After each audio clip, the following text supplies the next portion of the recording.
বন্ধুসকল, চেনেলটোলৈ নতুনকৈ আহিছে যদি চেনেলটো ছাবস্ক্ৰাইব কৰিব নাপাহৰিব। এদিন মোৰ লগৰটোৰ ঘৰত গ'লোঁ। তাৰ ঘৈণীয়েকজনী ইমান ধুনীয়া, দেখিলে কৰু কৰু লাগিছিল। তপিনা দুটা ইমান ডাঙৰ। তাইৰ নাম লিজা। মই তাইক বিচাৰি গ'লোঁ আৰু তাই ক'লে, "অ' ৰুদ্ৰ,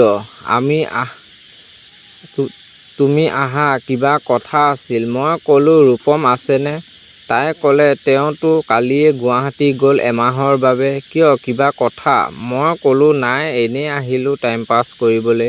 তাই ক'লে, আহা মোৰ লগতে থাকিবা, মই অকলে থাকোঁ।" মই ভালেই পালোঁ। দৌৰি গ'লোঁ। তাই বিচনাতে বহিব দিলে। মই বহিলোঁ।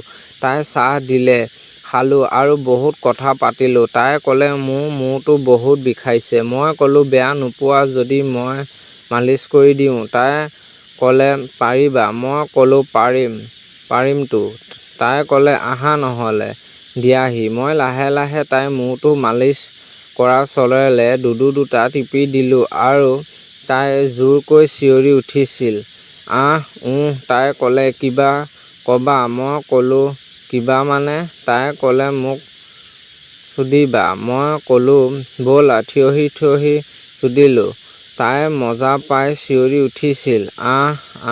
মই ক'লোঁ, আহ।" আঠুকাঢ়ি মাৰিছোঁ। বেঙেনা এটা ভৰাই দিলোঁ। তাইৰ গিদাখনত বেবাই পেলাইছে। দাঙি বগৰাই চুদিলোঁ। কেলা বনৰী, আহ, ছেট, ছেট, আহ, ৰেণ্ডি, আজি তোক পকৰত চুদিম দে। তাই ঘূৰি দিলে আৰু মই তাইৰ দুটাত টিপি পুকৰত এনেকুৱা কৰিছোঁ কেলা।